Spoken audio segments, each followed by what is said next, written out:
everything. Ayan guys, katapos ng duty ng person ulit. Kaya waiting naman kami sa transpo pero maya-maya pa kami lalabas at wala pa yung time ng sundo namin. So, pahinga-pahinga saglit dito sa aming shop.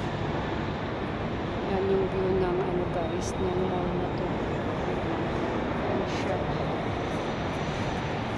Bahay namin si ano, si Starby at saka si Primark at saka si Mercedes and then ayan.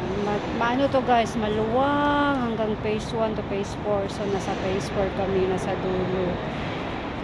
Pero may view side kami kasi nasa sa mezzanine yung ano namin shop. Kaya doon ako naka-duty sa baba. Bababa ka pa doon. Kaya ayan. Bye for now. Bye-bye.